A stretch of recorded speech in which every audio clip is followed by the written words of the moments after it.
समझते हैं कि MBBS जो डॉक्टर होता है प्लस MD, तो वो तो हर चीज में वर्क कर सकता है और वो करता भी है। लेकिन लोग सोचते हैं किसी ने BOMS कर लिया तो ये जैसे कि कोई चूरन बेचने वाला होता है, गली गली मोहल्ले मोहल्ले BOMS डॉक्टर को लोग ये समझते हैं। इसके बारे में आप क्या फरमाते हैं? देखिए ऐसा है, बल्कि वो लोग नहीं समझते हैं। हमारे जितने MBBS किए हुए मॉडर्न मेडिसिन पढ़े हुए डॉक्टर होते हैं वो भी BOMS वालों को चूरन चटनी वाला समझते हैं। अस्सलाम वालेकुम वरहमतुल्लाहि ताला व बरकातुहू। आज के पॉडकास्ट में हम बहुत ही माहिर डॉक्टर नाजिम साहब जो BOMS MD किए हुए हैं उनसे मुलाकात कराएंगे, जिनसे हम बहुत सारे क्वेश्चंस करेंगे यूनानी मेडिसिन से रिलेटेड और आजकल जो बीमारियां चल रही हैं, खास तौर से जो औरतों में बहुत सारी बच्चों को लेकर के प्रॉब्लम्स चल रही हैं, इनसे रिलेटेड बहुत अहम क्वेश्चंस करेंगे। तो मैं सबसे पहले डॉक्टर साहब से आपकी मुलाकात कराता हूँ। अस्सलाम वालेकुम वरहमतुल्लाह। वालेकुम अस्सलाम वरहमतुल्लाह। डॉक्टर साहब कुबला, कैसे हैं आप? अल्हम्दुलिल्लाह, अल्लाह पाक का करम।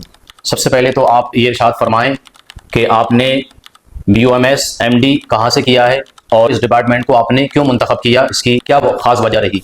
मैंने BOMS JTD मेडिकल कॉलेज से किया है जो कि कानपुर यूनिवर्सिटी से है, और MD मैंने महाराष्ट्र से किया है कोरोना के वक्त में। यूनानी की तालीम और हिकमत का मुझे बचपन से ही शौक़ रहा है, क्योंकि हमारे यहाँ ये हिकमत ख़ानदानी होती चली आई है और इसी को मैं आगे बढ़ाने का अल्हम्दुलिल्लाह काम कर रहा हूँ। डॉक्टर साहब, आप ये भी बताइएगा हमारे प्यारे नाजरीन को कि इन फ्यूचर आपका क्या टारगेट है, क्या मकसद है? जिस फील्ड में अभी आप रिसेंटली वर्क कर रहे हैं, तो आप आगे क्या करना चाहते हैं और पूरी सोसाइटी को आप क्या देना चाहते हैं, क्या प्रोवाइड करना चाहते हैं? देखिए, यूनानी पर काम कम हो रहा है। जो लोग BOMS करते हैं वो यूनानी में प्रैक्टिस कम करते हैं, कहीं कोई हज़ारों में एक हम जैसा होता है। बाकी लोग मॉडर्न मेडिसिन की तरफ आगे बढ़ते हैं और अपने आप को डॉक्टर कहलाने में फ़ख्र महसूस करते हैं। मैंने इस कमी को समझा कि BOMS करने के बाद, यूनानी तालीम के बाद, अगर सारे लोग डॉक्टर ही बन जाएंगे, इंजेक्शन लगाने वाले और इलाज अंग्रेज़ी में करने वाले होंगे, तो फिर ये यूनानी कैसे आगे बढ़ेगी, इसका तो सवाल हो जाएगा। तो मैंने इसलिए इसको मुंतखब किया और अल्हम्दुलिल्लाह इसी को आगे बढ़ाने का काम कर रहा हूँ। इसमें मैंने एक चीज़ और ऐड कर ली जिसको कहते हैं तिब्बे नबवी सल्लल्लाहु अलैहि वसल्लम। तिब्बे नबवी के बारे में मैं नाज़रीन को बताना चाहता हूँ, ये वो हमारा प्यारा मेडिकल साइंस है जो प्यारे आका मुस्तफ़ा करीम सल्लल्लाहु ताला अलैहि वसल्लम की हयात मुबारक से, आपकी सीरत से ताल्लुक़ रखता है। और पूरी दुनिया में ये एक ऐसा मेडिकल साइंस है जिसका कोई साइड इफ़ेक्ट नहीं है, और ये बड़ा आम घरेलू घर में पाई जाने वाली अशिया जो कि दवाओं का इक्सीरी काम करती हैं वो वर्क करता है। तो अल्हम्दुलिल्लाह मैं इस पर भी काम कर रहा हूँ, और मैंने बरेली शरीफ में दारुल हिकमत तिब्बे नबवी एकेडमी की बुनियाद आज से 5 साल पहले रखी और एक बहुत वसी इदारा दारुल हिकमत नाम से बनाया। इसी के साथ साथ मदावा हॉस्पिटल यूनानी रिसर्च इंस्टीट्यूट भी कायम किया, जो कि अल्हम्दुलिल्लाह हर गरीब व अमीर को फ़ायदा और नफ़ा दे रहा है।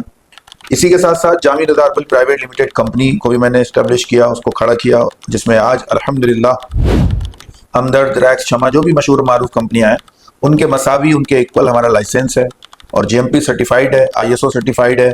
बेहतरीन, शानदार, अच्छी क्वालिटीज़ की दवाइयाँ हम अपनी निगरानी में बनवाते हैं। सबसे बड़ा फ़र्क ये है कि जो भी कंपनियाँ दवाइयाँ बनाती हैं उनके सरपरस्त ज़्यादातर डॉक्टर नहीं होते हैं, कारोबारी और तजारती लोग होते हैं।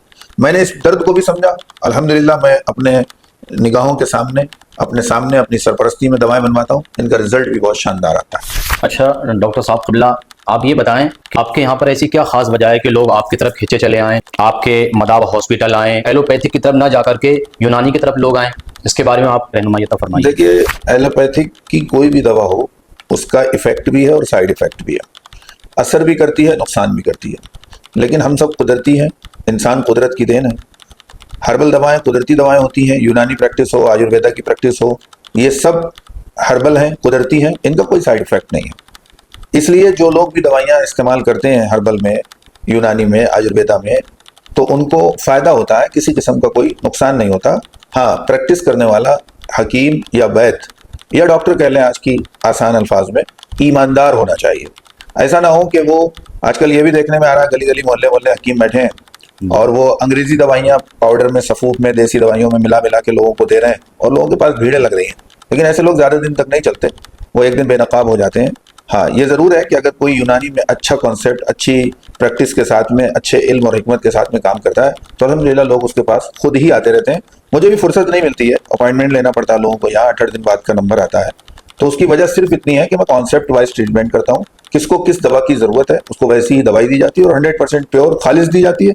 अल्लाह की फजल से उन सबको शिफा हो जाती है, इसीलिए लोग यहाँ इतना ज्यादा आते हैं। क्वेश्चन ये बहुत आता है, आपके सामने भी आया ही होगा कई मरतबा, क्योंकि आप इस फील्ड के माहिर हैं। लोग समझते हैं कि MBBS जो डॉक्टर होता है प्लस MD, तो वो तो हर चीज में वर्क कर सकता है और वो करता भी है।